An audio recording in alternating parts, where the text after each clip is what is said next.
자, 이제 챕터 3로 가서 챕터 3 연구개발비 사용 용도 및 계산 기준 이제 여기로 가서 한번 살펴볼게요.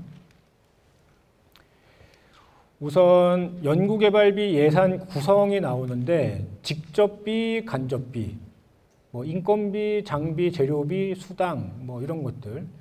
제가 요거를 뭐 각각 지금 설명을 드리려고 요 표를 지금 보여드리는 건 아니고 우리는 용어를 좀 통일을 하자. 용어에 대해서 정확히 우리가 공통적으로 우리가 이해를 하자. 무슨 얘기냐면 직접비, 간접비는 우리가 뭐라고 표현하죠? 비목이라고 표현합니다. 비목. 인건비, 재료비, 연구수당 이런 거는 세목. 그죠? 뭐 이렇게 기초적인 걸 설명하냐? 뭐 이러실 수도 있겠지만 제가 이유가 있어서 그래요. 그러면 연구 활동비에 회의비, 전문가 활용비, 뭐 국내 여비 이런 거는 우리가 뭐라고 부르죠? 용어를? 여기 나와 있지는 않지만 세목. 그러니까 세목 안에 또 이렇게 갈라에 쳐서 나가는 것들은 세목. 이렇게 표현을 한단 말이에요. 요거를 잘 아셔야 돼요. 왜냐하면 제가 이렇게 설명드리는 이유가 여러분들이 이제 그 전화로 질문을 많이 하시는데 질문하시는 거에 거의 한 20% 정도는 이렇게 물어보세요. 아, 저 회계사님, 저희가 이번에 세목을 변경하려고 하는데요. 승인받아야 되나요? 통보로 변경이 가능한가요? 그래요? 분명히 세목을 변경한다 그랬어요. 그래서 어떤 세목 변경하실 건데요? 그랬더니 아, 회의비가 남아서 전문가 활용비로 바꾸려고 한대요. 그럼 질문이 틀린 거죠. 그죠? 그건 세목 변경이 아니라 이번에 새 세목을 변경하려고 하는데 어떤 절차가 필요한지요? 이렇게 물어봐야 되는데 여러분들이 이거를 너무 이렇게 안 중요하게 생각을 하더라. 그래서 제가 이거를 좀 정립을 지금 하자고 말씀을 드리는 거고. 왜냐하면 이거 별로 내용이 달라서 그래요. 그 변경 절차가. 요 밑에 내용을 한번 보시면 세목별로 변경을 하겠다. 그러니까 만약에 재료비가 부족한데 활동비가 남았어. 그럼 활동비를 재료비로 변경을 할 수 있잖아요. 그죠? 그럴 때 승인을 받아야 되냐? 통보성으로 변경을 해도 되냐? 자체 기관 내에서 변경을 하면 되는 것이냐? 요거는 통보성 변경이다. 세목간 변경은 통보성 변경. 그럼 어떻게 통보하느냐? 소리치면 되느냐? 나 이걸로 변경할게요. 이렇게.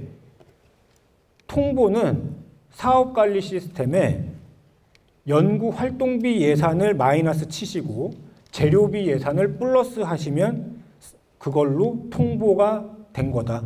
그러니까 시스템에다가 반영시키면 그게 통보다. 그거고요. 그럼 아까 얘기했던 회의비가 남아서 전문가 활용비로 돌리고 싶다.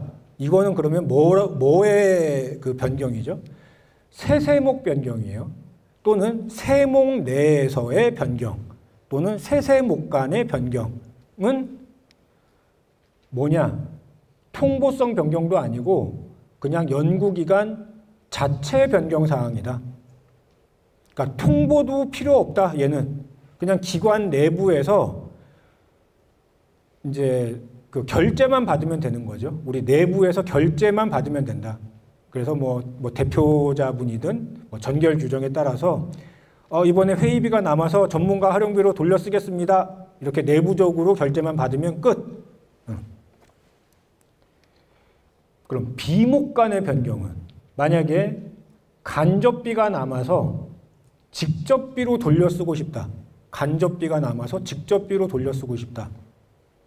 얘는 뭘까요? 얘는 간접비가 남아서 직접비로 돌려 쓰는 거는 통보성 변경이다. 왜 통보성이냐? 승인성이 아니라 간접비를 직접비로 쓰겠다는 거는 오히려 권장사항이죠. 그죠? 간접비 쓰는 건 별로 안 좋잖아요. 직접비 쓰는 것보다. 그러니까 직접비로 내가 쓸게요. 이렇게 변경하는 거는 권장사항이기 때문에 그냥 사업관리 시스템에 예산 변경만 하시면 가능하다. 근데 거꾸로 직접비, 재료비가 남았는데 재료비가 남은 거를 특허 출원비가 부족한 거에 쓰고 싶어. 그러면 직접비를 간접비로 돌리는 거잖아요. 얘는 간접비 고시비율 4가지. 우리 그 각 기관별로 고시비율이 정해져 있잖아요. 우리 기업 같으면 10%, 일반 비영리 기관은 뭐 17% 이렇게. 그 고시비율 범위 4가지는 전문기관의 승인을 받아서 변경할 수 있다. 이렇게. 그래서 이렇게 꼭 4가지 구분해서 생각을 하시면 좋겠습니다. 이해되시죠? 그죠? 네. 자, 인건비. 네. 진짜 속도 내서 지금부터는. 인건비, 참여연구자에게 질문은 나중에 한꺼번에 받을게요. 질문은 저기 쉬는 시간에도 좀 참아주시고 질문은 저기 끝난 다음에 한꺼번에 받을 테니까. 네. 인건비는 참여연구자에게 지급하는 급여, 비영리기관의 연구근접 지원 인력에게 지급하는 급여, 기간부담금을 얘기를 한다. 학생인건비는 대학 특정연 정부 출연연이 학생연구자에게 지급하는 인건비를 얘기를 하고 마찬가지로 기간부담금, 퇴직급여 충당금 다 포함된다. 연구시설 장비비, 연구시설에 대한 구입, 임차, 운영, 유지비 이런 거 쓰실 수가 있다. 연구재료비는 연구재료 구입비, 그래서 시약, 재료 구입비 이런 거 있고 또 연구재료 제작비, 그래서 뭐 시제품 제작비, 시작품 제작비 뭐 이런 거 쓰실 수가 있다. 연구재료비는.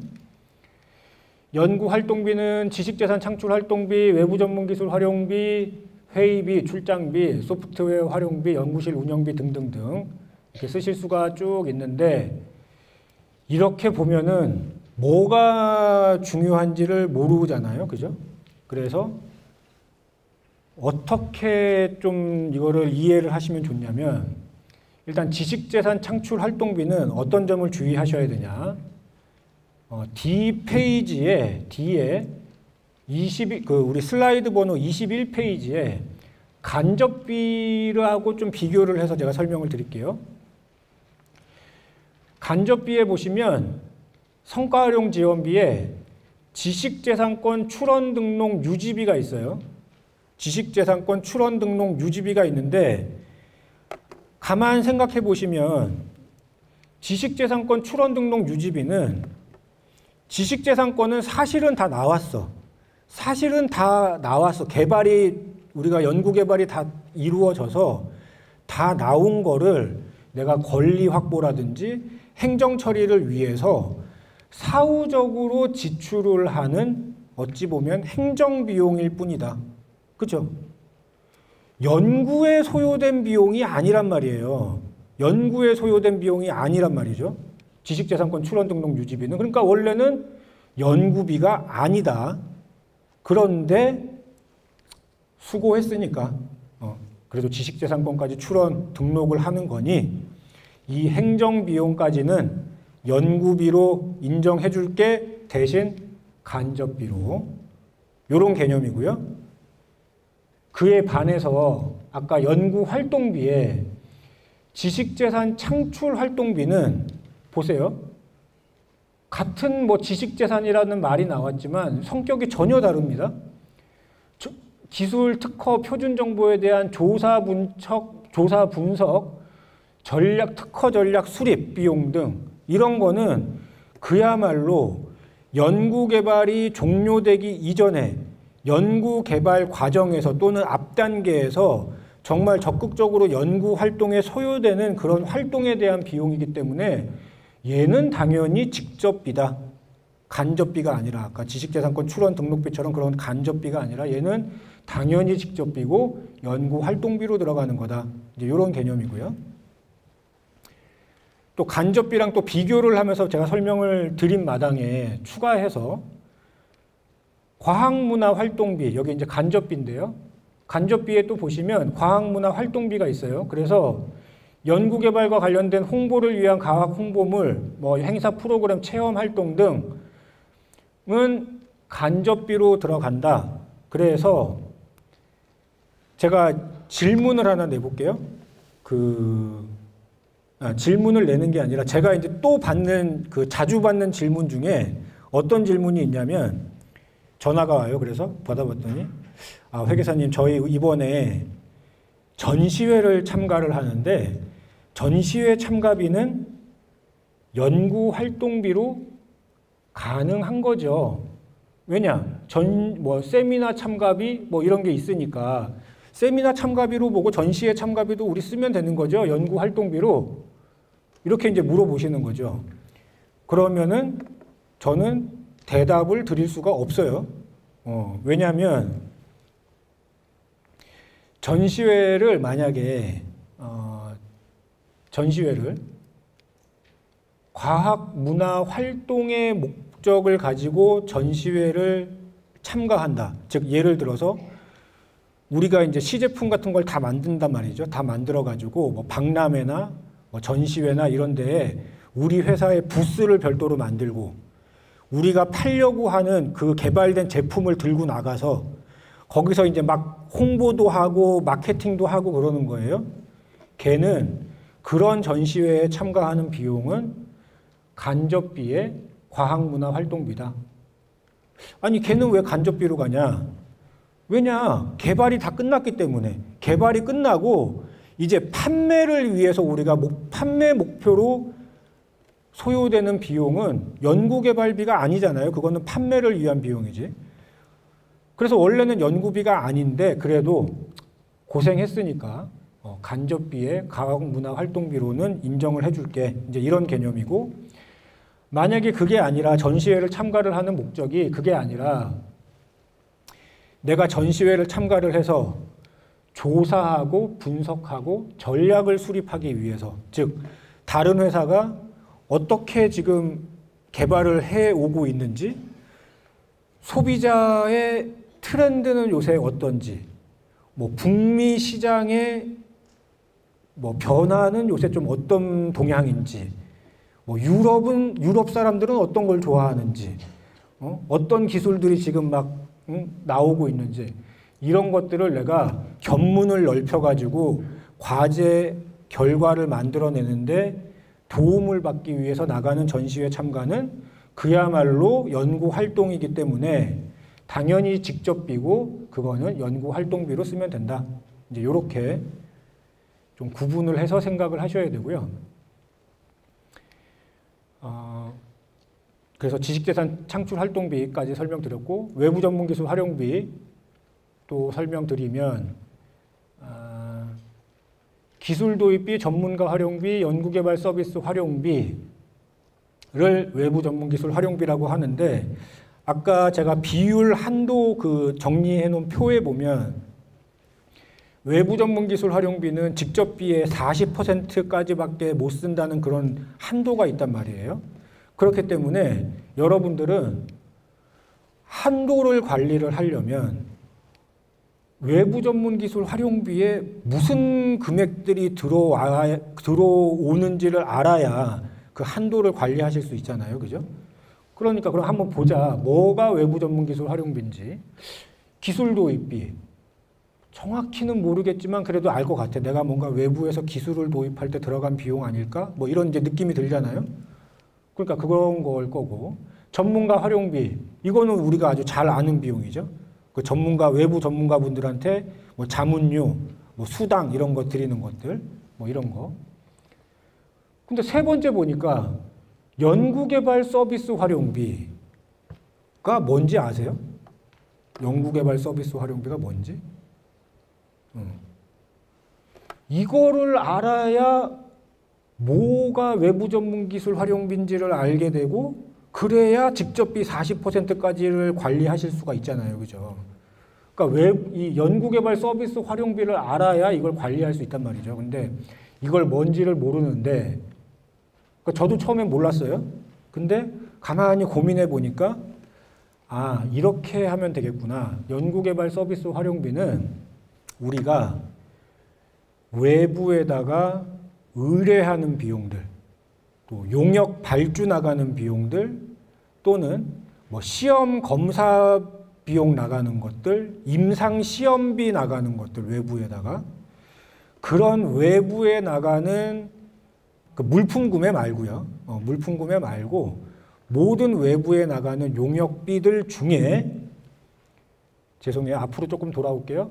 연구 재료비에 해당이 되는 시제품, 시작품 제작비를 뺀 나머지 외부에다가 의뢰하는 모든 비용을 전부 다 연구개발 서비스 활용비로 놓고 계산을 하시면 된다. 그러니까 시제품, 시작품 제작비만 빼고 나머지 모든 외부에다가 우리가 컨설팅 비용이든 뭐 임상 시험비든 아무튼 외부에다가 우리가 못해서 외부에다가 의뢰할 수밖에 없는 비용들 이런 것들 다 외부 전문기술 활용비로 놓고 직접비 40% 이내로 관리를 하셔야 된다.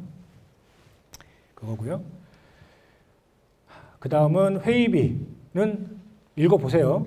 출장비 읽어보시고 소프트웨어 활용비 또 있고 근데 보니까 연구실 운영비 안에도 뭐가 소프트웨어 비용이 있네요. 근데 얘가 차이가 나는 거는 사무용 소프트웨어는 연구실 운영비고 그냥 소프트웨어는 즉 사무용이 아닌 전문 소프트웨어는 그냥 소프트웨어 활용비로 구분을 하는구나. 근데 이걸 왜 구분하지? 얘랑 얘를 꼭 이렇게 구분할 필요가 있나?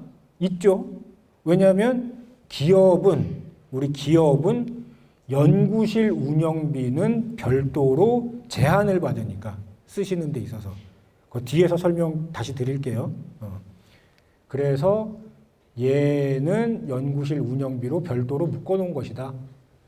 그래서 연구실 운영비는 제가 뒤에서 설명드린다고 했으니까 그냥 넘어가고 뭐 야근식 때 세미나 참가비, 교육비 뭐 이런 거는 인력 지원비, 연구 인력 지원비, 또 해외 연구자 유치 지원비, 그 밖의 비용 해서 뭐 슬라이드 제작비, 세금 공과금, 뭐 공공요금 뭐 이런 것들, 택배비 이런 거 그 밖의 비용으로 연구 활동비 쓸 수 있다. 그랬더니 갑자기 오늘 오기 전까지는 몰랐는데 여기서 보신 거죠, 갑자기. 세금, 공과금, 공공요금도 연구 활동비로 쓸 수가 있다고? 이렇게 이제 좋은 거를 내가 오늘 와서 알게 됐다. 아, 내가 오늘 이 자리에 안 왔으면은 이 비용을 놓치고 연구비로 쓰지를 못했을 텐데, 내가 역시 오늘 오기 잘했어. 이제 우리 회사의 모든 세금과 공과금, 공공요금은 전부 연구활동비로 내가 쓰고야 말겠어. 이렇게 이제 다짐을 하시면 안 돼요. 그러면 안 돼요. 그렇게 하시라는 얘기가 아니라 그러면 안 된다는 얘기예요. 그러면 이거 왜 써놨냐? 안 될 건데 왜 써놨냐? 왜 써놨냐면 얘들을 지금 써놓은 거는 이유가 있어서 써놓은 거예요. 얘들을 그냥 우리 회사들 다 어려우니까 회사에 그 세금 내는 것들 우리가 다 해줄게요. 이게 아니라 이유가 있어서 이거 써놓은 건데 왜 써놨냐면 이제 예를 들어 볼게요. 제가 항상 드는 예지만 우리 과제가 만약에 풍력 발전기를 개발을 하는 과제라고 해봐요. 풍력 발전기. 그 풍력 발전기를 딱 이제 그 태안 앞바다 모래사장에다가 풍력 발전기를 탁 꽂았어. 그랬더니 이게 안 돌아가는 거예요. 제가 기술적으로는 정확한 게 아니에요. 그냥 제가 상상을 해서 한번 이제 말씀을 드린 건데 안 돌아가. 보니까 전기를 꼽아야 된대. 그래서 한전에다가 요청해가지고 별도로 우리 풍력 발전기에다가 꼽을 전기 뭔가를 이렇게 갖고 왔어요. 그래서 한전에서 전기를 따다가 이제 풍력 발전기에 딱 꼽았어. 그리고 또 이 풍력 발전기가 그 IoT 무슨 그런 풍력 발전기여서 통신 네트워크 서비스까지 결부된 풍력 발전기래. 그래서 SK텔레콤에다가 연락해서 그 네트워크 단말기 이런 걸 이제 갖고 와서 이 풍력 발전기에다가 딱 이제 부착을 시킨 거예요. 그랬더니 그 다음 달에 한전에서 이 풍력 발전기 앞으로 세금이 나오고 전기세 SK텔레콤에서 통신 네트워크 공공요금이 나오는 거죠. 그리고 태안군에서 야, 너 모래사장 내가 쓰는 거 허가해 줬으니까 모래사장 쓰는 거 너 저기 뭐 토지 이용 부담금 뭐 예를 들자면 무슨 뭐 그런 거 너 그거 내 그런 것들 쓰라고 여기 놔둔 거지. 여러분들 이렇게 막 회사에 뭐 이렇게 고지서 나오고 하는 것들 있잖아요. 뭐 과태료 막 고지서 나오고 이러는 것들 그런 거 내라는 게 아닙니다. 절대 오해하시면 안 돼요. 제가 분명히 말씀드렸어요. 회사 비용 내는 게 아니다. 우리 과제 비용을 쓰시는 거다. 과제에 해당되는 비용들. 과제비잖아요, 지금 이거 그죠? 우리 연구수당 참여 연구자에게 지급하는 인센티브, 보안수당, 우리 뭐 방위 산업 관련된 또는 뭐 국방과제 또는 뭐 소부장과제 뭐 이런 것들 그 보안과제로 지정된 과제들이 있는데 그런 경우에 보안수당이라는 거 추가로 지급할 수 있다. 위탁연구개발비는 주관기관이 일부 과제의 일부를 위탁할 때 쓰는 비용인데 제가 요거 조금만 설명드릴게요. 위탁연구개발비. 일단 제가 이제 결론부터 말씀드리면 우리 이제 주관기관이 이제 과제 혼자 하시기 힘드니까 이제 위탁기관을 같이 들어오시는 건 좋은데 기업은 위탁기관이 되는 게 말이 안 돼요. 기업은. 그러니까 비영리기관은 위탁기관으로 뭐 올 수도 있지만 기업을 위탁기관으로 갖고 오는 거는 있을 수가 없는 일이다. 넌센스다. 왜냐하면 생각해 보세요. 위탁기관은 과제의 성과를 소유할 수가 있나요? 위탁기관? 못하죠. 주관기관으로 넘겨야 되죠. 그죠?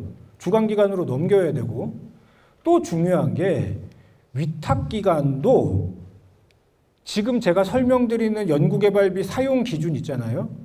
똑같이 따라가야 돼요. 위탁기관도 똑같아요. 똑같이 지켜야 되거든요. 아까 제가 그 예산 편성표 보여드렸죠.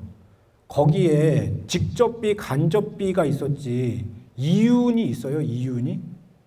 이윤이라는 비목이 있었나요? 없었죠. 아까 그 예산 편성표에 보면 이윤이라는 거 없었죠. 그러면 만약에 위탁기관으로 기업이 참여를 했다면 거기는 성과도 못 갖고 이윤도 못 챙기고 그러니까 왜 들어오냐는 거죠. 위탁기관으로. 즉 그 얘기는 뭐냐면 위탁기관으로 기업이 들어오는 건 넌센스다. 그거는 있을 수가 없는 일이다. 그러니까 뭔가 잘못 알고 들어오시는 거죠. 그분들이. 그래서 저희가 실무적으로 정산을 할 때 어떤 현상이 발생되냐면 위탁기관으로 분명히 ABC 기업이 있어요. 근데 사용 실적을 하나도 등록을 안 하시는 거야. 이지바로에 아무리 들어가 봐도 주관기관은 사용 실적이 막 들어와 있는데 위탁기관은 사용 실적이 막 안 들어와 있어. 1분기 지나도 안 들어와 있어. 2분기 지나도 안 들어와 있어. 3분기 지나도 안 들어와 있어서 이상하다. 연락을 해봤죠. 아니 여기 지금 무슨 과제 위탁기관으로 참여하시지 않으세요? 그랬더니 맞대. 근데 왜 연구비 사용액을 왜 이지바로나 RCMS에 하나도 등록을 안 하시죠? 그랬더니 뭘 등록해야 되니? 모르시는 거죠, 아예. 이 연구비라는 거에. 그러니까 자기들이 이 규정을 따라야 되는지 정산을 받아야 되는지 조차도 모르시는 경우들이 워낙에 많다 보니까 아무튼 기업을 위탁연구기관으로 들어오는 거는 넌센스다. 그 얘기 좀 드리고 간접비 아까 간접비 잠깐 좀 보긴 했는데 또 추가해서 보시면 인력지원비가 있고 연구지원비, 성과활용지원비가 있는데 인력지원비에는 연구지원 인력에 대한 인건비를 얘기를 하는 거고 연구지원 인력이라 함은 대학, 출연연, 특정 연구기관에서 연구지원을 전담하는 인력을 얘기를 하는 것이지 기업에서 연구비를 관리한다든지 하시는 분들은 연구 지원 인력이 아니다. 그래서 그러니까 일부 부처에서 영리기관의 어떤 조건을 갖추신 영리기관의 연구지원 인력에 대해서도 간접비의 연구지원 인력 인건비를 쓸 수 있다고 되어 있으면 모를까? 그냥 그런 별도의 기업도 어느 뭐 과정을 수료했다든지 뭐 연구지원 전문가 과정을 수료했다든지 이런 얘기가 있으면은 그 사업은 이걸로 기업분들도 쓸 수 있지만 그런 얘기 아무 없는 사업이다, 과제다 그러면 기업분들은 요거 못 쓰는 거다. 대학 출연년 특정연의 연구지원 전담하는 인력만 쓸 수 있는 거다. 요 점 꼭 유의하시기 바랍니다. 잘 모르시는 경우들 많아서. 거기에 추가로 이제 연구수당 비슷한 개념으로 연구개발 능률성과급 쓸 수 있다. 그렇게 돼 있고 연구지원비에는 기관 공통비용, 안전관리비, 보안관리비 뭐 이런 거 쓸 수 있다. 성과활용지원비는 아까 말씀드린 과학문화활동비, 지식재산 출원 등록비 이제 이런 거 쓰실 수 있다. 이런 얘기고요. 불인정기준, 공통불인정기준 한번 볼게요. 시간이 역시 15분 남았는데 빨리 한번 해볼게요. 공통불인정기준, 환급받을 수 있는 관세, 부가세 빼야 되고 주류 등 안 된다. 주류 포함되어 있으면 주류 금액만 불인정이 아니라 영수증 금액 전부 다 불인정한다. 왜냐? 회식으로 보니까, 회의가 아니라 회식으로 보니까 전체를 다 불인정한다. 중복비용 당연히 안 되고 뭔지 정확히 모르겠지만 얘도 중복비용인 것 같다. 그러니까 안 되고 아까 인적, 물적 구분이 명확하지 않은 계열사 간에 즉 특수관계자 간의 거래에 딱 인정 안 됩니다. 회사 사무실에서 연구하지 않고 회사 사무실 외에 이 과제를 위해서 별도의 공간을 임차를 해가지고 쓰신다고 할 때는 중앙행정기관장의 승인을 받아야지 그 임차료 인정 가능하다. 그러니까 뭐 우리 실증 공간을 위해서 뭔가 임차를 한다든지 이게 아니라 본연의 연구는 보통 우리 사무실에서 하시잖아요. 내 책상에서. 그죠? 그 책상을 놔두고 굳이 다른 데서 나가서 연구를 해야 되려고 할 때 그럴 때는 승인 받아야 된다. 그러니까 뭐 테스트 공간 임차료 이런 거 말고요. 그런 거 말고 내 본연의 사무 공간을 굳이 안 쓰고 다른 데서 꼭 해야 되겠다라고 할 때 그 사무 공간에 대한 그런 임차료들 이럴 때 만약에 필요하다면 승인을 받고 써야지 인정이 가능하다. 이런 얘기가 되겠고요. 기관 내부 비용 안 된다. 연구개발기관 간, 우리 소위 수행기관 간 거래라고 하는 거. 그러니까 컨소시엄 내에서 거래하는 거 안 된다. 다만 요 아래의 예외사항들은 예외적으로 허용해 주겠다.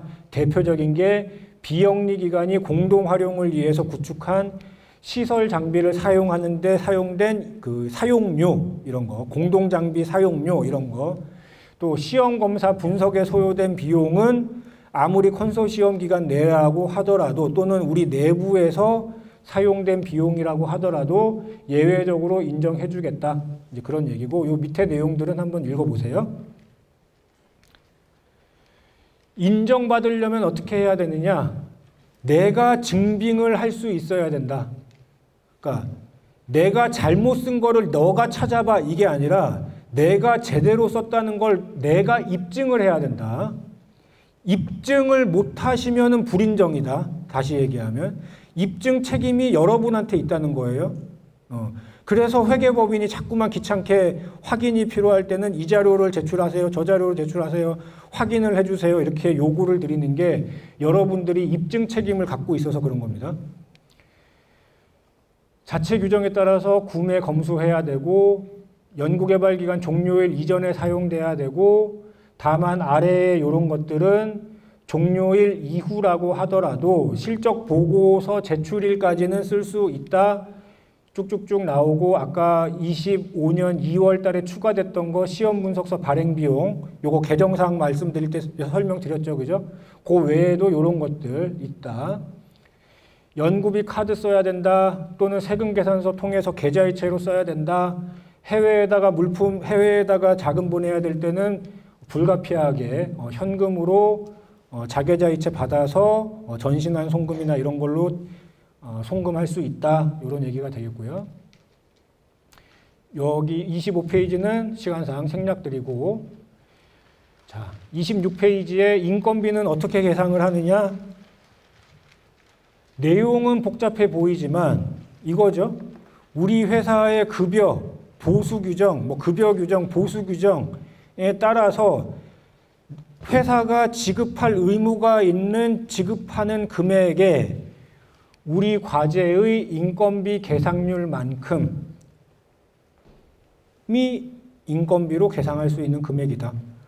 내용은 복잡해 보이지만 결국엔 그 내용입니다. 그러니까 회사가 지급할 의무가 있어서 지급하는 금액 중에 우리 과제에 해당되는 인건비 계상률만큼. 인건비 계상률이랑 참여율이랑은 다른 개념입니다. 참고로 다른 개념이고, 인건비 계상하는 비율을 그냥 인건비 계상률이라고 한다. 이런 얘기가 되겠고요. 27페이지 한번 읽어보세요. 요거 시간상 생략하고. 이제 여기서부터 이제 이런 식으로 돼 있는 그 자료가 있는데, 이게 우리 그 혁신법 매뉴얼에 보면은 그 Q&A 내용들 나와 있는 건데, 그거 전체를 제가 다 여기다 기재한 게 아니라 그 혁신법 매뉴얼에 나오는 Q&A 내용 중에 여러분들이 꼭 한 번은 봐야 되겠다 싶은 중요한 것들만 제가 여기 뽑아놨거든요. 그러니까 혁신법 매뉴얼에 나오는 Q&A를 전부 다 보지는 못하시더라도 많아요, 되게. 근데 제가 여기 요 슬라이드에 요거 표시해 놓은 것만이라도 얘는 정말 중요하다고 제가 본 거니까 요거는 꼭 한번 보시라라는 거고, 그 중에 일부 좀 말씀드리면, 제가 생략할게요. 요거 저 시간 때문에. 제가 요 줄친 부분 있는데 요거 한번 보세요. 28페이지 아래에 요거 줄쳐놓은 부분 한번 보시기 바라고, 그래서 요 지금 Q&A 내용은 제가 일단 시간상 넘어가도록 하고요. 아까 30페이지 이것도 그 25년도 2월 개정사항 말씀드리면서 외부 인건비는 우리 기업분들한테 못 준다, 대학의 교수님들한테 못 준다 말씀드렸죠. 이거 그 내용이에요. 그 내용인데, 다만 기업분들 중에 일단 작년 매뉴얼까지는 기업분들 중에 중소중견기업 신규 인력은 제외라고 돼 있었기 때문에 중소중견기업 신규 인력한테는 외부 인건비 줄 수 있도록 작년 매뉴얼까지는 됐는데, 올해 매뉴얼에 이거 그대로 살아있을지 없을지는 제가 모르겠어요. 아직 25년도 매뉴얼은 어떻게 나올지. 일단 외부 인건비는 굉장히 조심해서 쓰셔야 된다. 그거까지 말씀드리고요. 학생 인건비는 한번 우리 여기 이제 대학이나 출연연에서 이제 관리를 하시는 거고, 기업은 학생 인건비 쓰시는 게 아니에요. 학생분 데려다가 일 시키신다고 해서 학생 인건비 쓰신다는 게 아니고요. 그러니까 기업분들은 학생 인건비를 쓸 수 있는 대상 자체가 아니다. 그러면 우리 저기 지금 학생분, 석사과정분, 박사과정분 지금 쓰고 있는데, 그럼 이 사람은 학생 인건비 아니고 뭡니까? 그냥 인건비예요. 외부 인건비. 이렇게 보시는 거예요. 이거는 우리 대학이나 출연연 이런 데서 쓰시는 비용이고, 잘 아실 거라고 제가 생각을 하고, 이 학생 인건비는 별도로 설명 안 드리고 뒤로 넘어가겠습니다.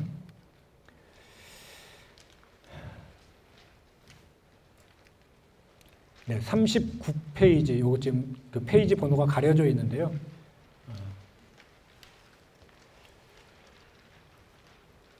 연구시설 장비비 한번 볼게요.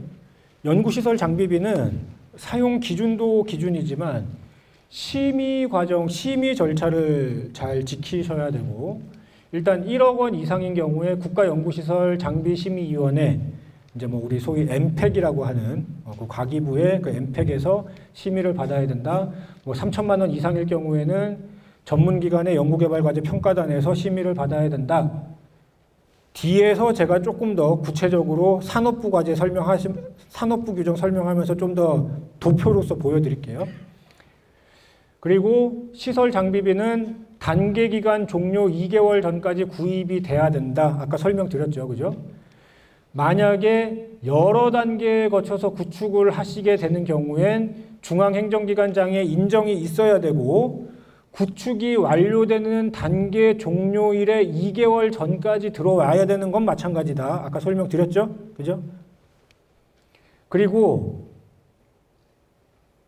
또 시설 장비 구축을 주된 목적으로 하는 기반 구축성 과제의 경우에는 전문기관의 승인을 받으면 단계 종료 2개월이 아니라 단계 종료일까지 들어올 수 있다. 그러니까 기반 구축 과제는 단계 종료일까지 들어올 수 있는데 승인 받아야 된다. 승인 받아야 돼요. 승인 안 받으면요. 불인정이에요. 승인 안 받고 그러니까 12월 말에 과제 종료되는데 11월 30날 들어왔다. 기반 구축 과제다. 그럼 회계법인이 승인 공문 제출하세요. 우리 승인 안 받았는데요. 불인정 이렇게 되는 거예요. 기반 구축 과제라고 무조건 연장되는 게 아니다. 승인 받아야 된다. 그러니까 얘는 지금 이 승인 받아야 되는 거는 여러 단계에 거쳐서 구입이 되니까 승인 받아야 된다는 게 아니라 같은 단계 내에서 구입이 완료가 될 때도 승인 받아야 그 종료일까지로 연장이 되는 거다. 그러니까 같은 1단계 때 구입이 완료가 돼도 10월 말까지가 아닌 12월 말까지 들어오려면 승인 받았어야지 그 기한이 연장되는 거다.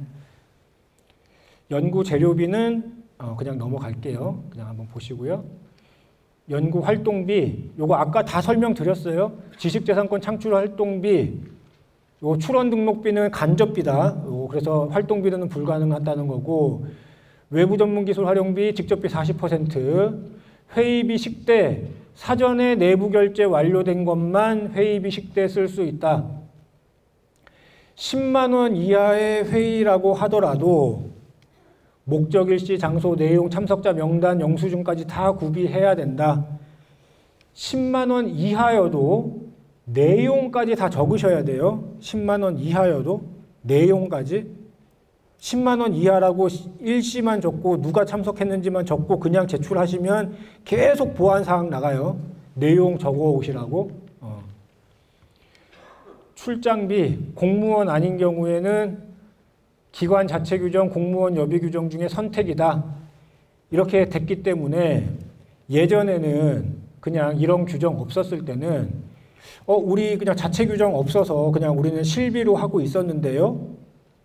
그러면 우리가 그냥 실비로 해줬거든요. 실비로 그냥 오케이 뭐 이렇게 영수증만 보고 이렇게 그 영수증 금액 인정을 해줬는데 이제는 공무원 여비 규정하고 기관 자체 규정을 선택할 수 있도록 돼 있으니까 기관 자체 규정이 없으면 그냥 실비다 아니다. 공무원 여비 규정으로 간다. 그래서 만약에 공무원 여비 규정을 적용받는 게 싫으면 기관 자체 규정을 우리는 실비로 한다라는 기관 자체 규정이라도 꼭 만드세요. 그렇게 하시기 바라고요. 밑에 내용은 생략하고 넘어가겠습니다. 소프트웨어 활용비. 소프트웨어도 장비와 마찬가지로 단계 종료 2개월 전까지 사용계약이 체결이 완료가 돼야 된다. 그러니까 단계 종료 2개월 전까지 사용계약 체결돼야 되는데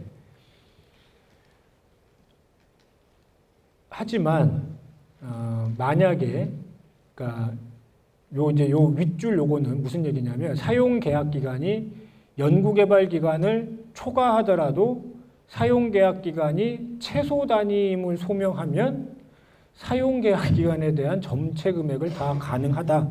뭐 말이 어렵잖아요, 그죠? 그러니까 이게 종전에하고 어떻게 좀 차이가 있냐면 만약에 이제 지금이 그냥 10월 1일이라고 해볼게요. 10월 1일. 그래서 우리 과제의 종료는 12월 31일이에요. 이제 3개월 남았다. 3개월 남았는데 지금 소프트웨어 라이센스 계약을 맺으려고 하다 보니까 그 소프트웨어 그 공급하는 곳에서 우리는 6개월 미만으로는 공급을 안 한대요. 그래서 어쩔 수 없이 10월 1일부터 6개월인 3월 31일까지로 계약을 맺은 거야. 근데 우리 과제는 그 사이에 12월 31일에 종료가 된단 말이에요. 그러면 예전에는 정산을 어떻게 했냐면 10, 11, 12, 3개월 해당분은 인정. 그 다음 연도 1월, 2월, 3월은 불인정 이랬단 말이에요. 근데 혁신법 돌아오면서 아유, 야, 그렇게 하지 마. 그렇게 하지 말고 만약에 그 6개월이라는 기간이 우리 기관이 선택을 한 게 아니라 아무리 짧게 계약을 하려고 했지만 공급하는 데에서 그 6개월을 미니멈 기간으로 이렇게 설정을 해서 6개월 미만으로는 할 수가 없었던 그런 6개월이라고 한다면 그 6개월치 전부 다 인정해줘. 과제 기간을 초과했던 기간이 있더라도 그 최소 기간으로 계약을 했다면 그 전체 기간을 다 인정받을 수 있다. 이런 얘기가 되는 거고 나머지 내용은 한번 보시면 그다지 어려운 내용 없으니까요. 그리고 여기 혹시 여기 이제 평일 점심식 때는 불가 이렇게 써 있으니까 또 어떤 분들이 그러더라고요. 회의비 쓸 때도 그러면 평일 점심 때는 안 되는 거예요? 그거 아니고요. 여기서 평일 점심식 때가 안 된다는 거는 우리 참여연구원들끼리 드시는 야근식 때 있잖아요. 야근식 때는 정부에서 지원을 해주는데 우리 참여연구원이 그냥 드시는 점심식 때는 그냥 본인 돈으로 드시라.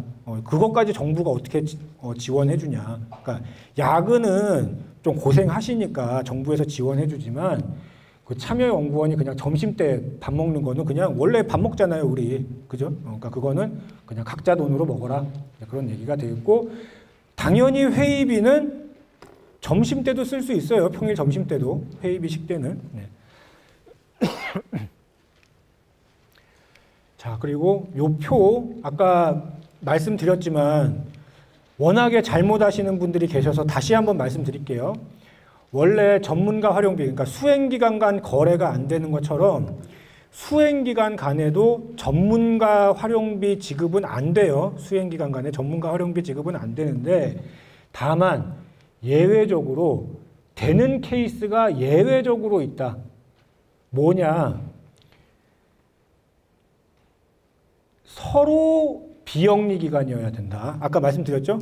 돈 주는 사람도 비영리기관. 그러니까 지금 우리 같은 수행기관인데 돈 주는 사람도 비영리기관이고 돈 받는 전문가가 소속된 기관도 비영리기관이고 그 전문가가 소속된 부서가 그 전문가의 참여 연구자들과 다른 부서에 소속돼 있을 때 그때만 줄 수 있다.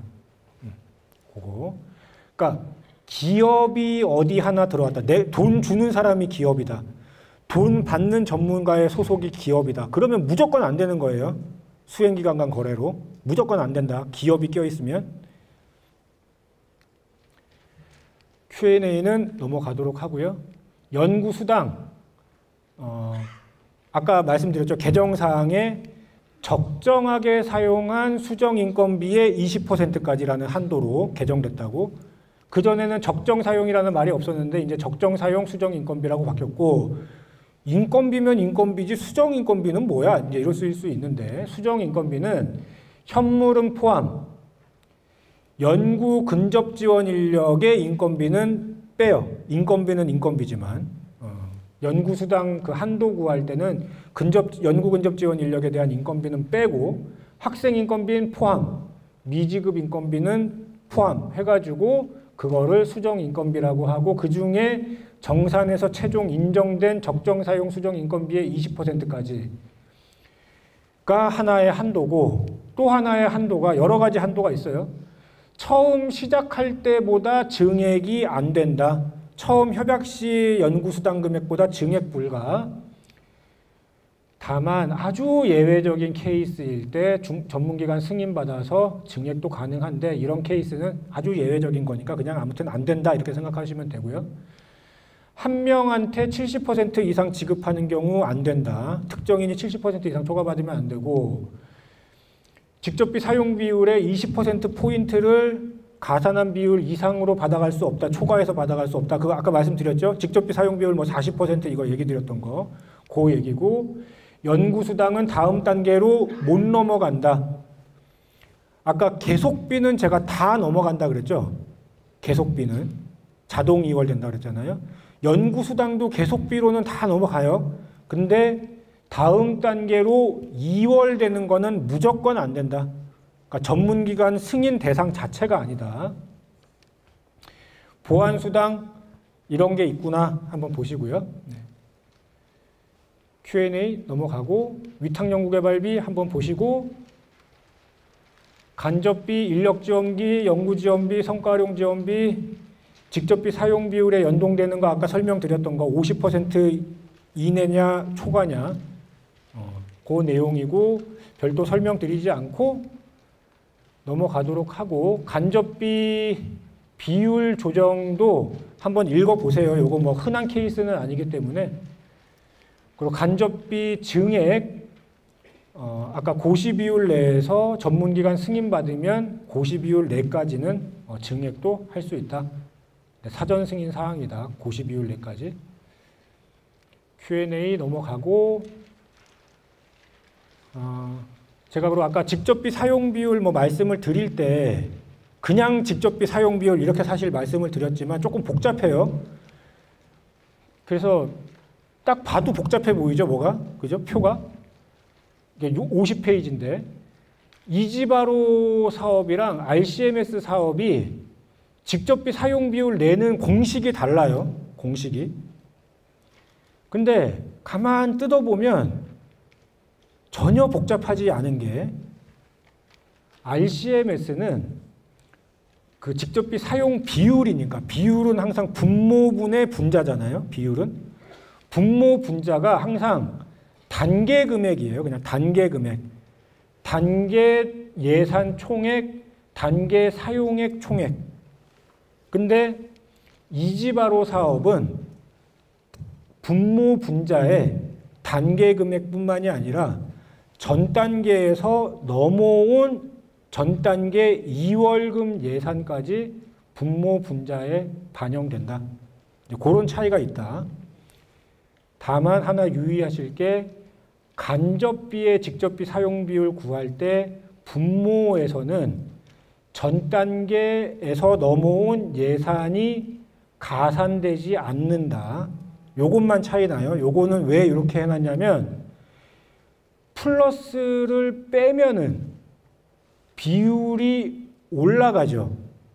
그죠? 분모가 줄어들면 직접비 사용 비율이 올라가잖아요. 그래서 직접비 사용 비율을 조금 올리게끔 하려고, 즉 50% 넘어가게끔 해주려고 분모에서는 전 단계 넘어온 2월금 예산을 뺐다. 그러니까 더하지 않았다. 분자에만 넣어놨다. 그렇게 이해를 하시고 이 표를 보시면 좀 이해가 되실 거예요. 네. 제가 직접비의 40%, 인건비의 뭐 20% 이렇게 말씀을 드렸는데 현물은 포함되는 것이냐 안 되는 것이냐 그때그때 다르다. 제가 요거 다 그 항목별로 포함되느냐 안 되느냐 정리해놨으니까 참고해서 한번 보시고 지금 이제 여기 3절 기관 유형별 계산 기준인데요. 요 표는 한번 그 해당되는 기관들 뭐 비교해서 보시라고 한번 만들어 놓은 거고요. 이제 지금 여기서부터는 이제 기업에만 해당되는 내용입니다. 기업에만 해당되는 내용이고 아까 선자계자이체 하시면 안 된다. 뭐 그리고 인건비 변동되는 경우에는 전문기관 사전 승인 받아야 된다. 뭐 그런 얘기가 되겠고.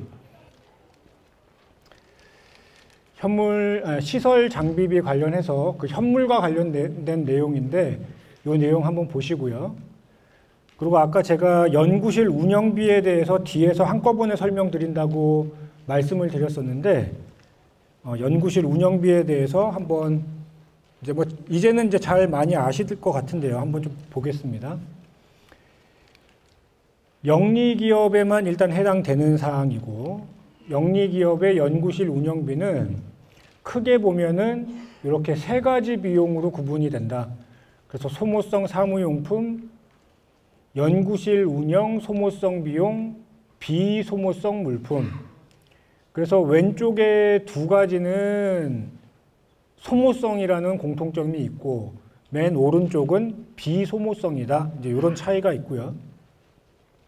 우선 소모성부터 한번 살펴보면, 소모성 용품인데 사무용품인 소모성 용품이다. 이런 경우에는 예를 들면 종이, 펜, 잉크 이런 것들은 사업계획서에 반영했는지 안 했는지 아무 관계가 없이 필요한 수량만큼을 구매하셔도 된다.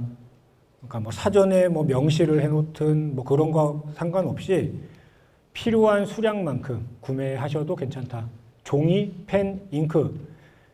그러니까 쓰면 쓸수록 닳아서 없어지는 것들. 그런 게 소모성이잖아요. 쓰면 쓸수록 닳아서 없어지는 것들. 근데 같은 소모성이긴 한데 사무용품이 아닌 그냥 일반 소모성 비용들. 예를 들면 실험실의 세제, 실험실의 장갑, 뭐 이런 것들. 예를 들면 이런 것들 못 산다. 금지. 구매 금지, 불인정할 거다, 사면. 전문기관 승인 이런 거 필요 없어. 그냥 사면 무조건 금지. 기업은 소모성 비용 중에 사무용품이 아닌 그냥 소모성 비용 사는 순간 무조건 불인정. 됐죠? 그죠? 소모성 비용은 이렇게 구분되고, 그러면 남은 거는 이제 비소모성 비용. 써도 닳아서 없어지지 않는, 보통 우리가 그냥 통상 한 1년 정도 아무리 써도 닳아서 없어지지 않는, 그러니까 예를 들면 이런 거예요. 지금 이거 마우스 포인터인데 이 포인터는 비소모성이죠. 제가 이거를 1년 동안 누른다고 해서 이게 뭐 닳아서 없어지는 거 아니잖아요. 그죠? 그러니까 얘는 비소모성인데 이 안에 들어가 있는 건전지는 제가 이거 버튼 누를 때마다 계속 닳아서 없어지잖아요. 그러니까 이 안에 들어가 있는 건전지는 소모성으로 보시면 되고, 요 마우스 포인터 같은 거는 이제 비소모성이다. 그러니까 이렇게 생각하시면 돼요.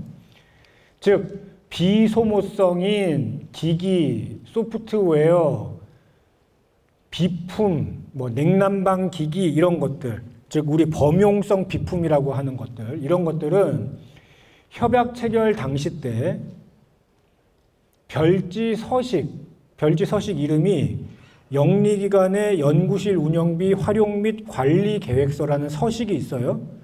그 서식에 어떤 품목과 어떤 수량과 어떤 단가로 구매를 할 건지 구체적으로 기재를 해서 협약 체결할 때 그거를 제출한 경우에 한해서 비소모성 물품은 인정된다. 근데 과제 하다 보면 2개 사려고 했는데 3개 사야 되는 수도 있잖아요. 그럴 땐 계획이 변경되는 걸로 볼 수 있는데 계획이 변경될 때도 사전 승인을 꼭 받아야지만 가능하다.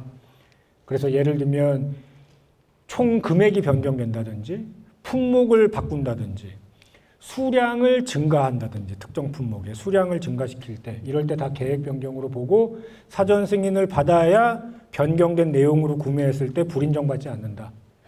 이런 얘기가 되겠고, 협약 변경 내용은 협약 변경 시에 사전 승인 또는 통보를 받아야 되는데 사전 승인을 받아야 되는 것들 중에 만약에 변경이 됐음에도 불구하고 사전 승인을 내가 깜빡하고 안 받았다. 그러면 불인정이에요. 즉 엄청 중요하다는 얘기입니다. 3천만 원 이상 시설 장비비 변경 있었는데, 그러니까 구매할 계획이 없었는데 갑자기 구매하게 됐어. 3천만 원 이상짜리를. 그럴 때 승인을 받았어야지만 인정이 된다. 우리 승인 공문 없는, 그리고 여기서 얘기하는 승인이라는 거는 뭐 구두로 승인받아 이런 거 아무 필요 없습니다. 여기서 얘기하는 승인은 승인 공문이 있어야 돼요. 승인 공문. 그래서 회계법인이 여기에 해당되는 건이 나타나게 되면 보완 요청 사항에 전문기관에 사전 승인 공문 제출하세요. 이런 게 나올 거거든요. 그때 꼭 공문을 제출할 수 있어야 됩니다. 내용은 보시면 다 이해하실 수 있을 거라고 제가 믿고 아무튼 이런 것들은 다 승인 받아야 되고 공문이 있어야 된다. 통보는 아까 말씀드렸지만 우리 RCMS나 이지바로에 변경 내역을 등록하시면 통보된 걸로 본다. 즉 참여연구원 변경도 우리 사업관리 시스템이나 아이리스나 RCMS나 이런 데에다가 변경 등록을 하시면 다 통보된 걸로 간주한다. 그렇게 되겠습니다.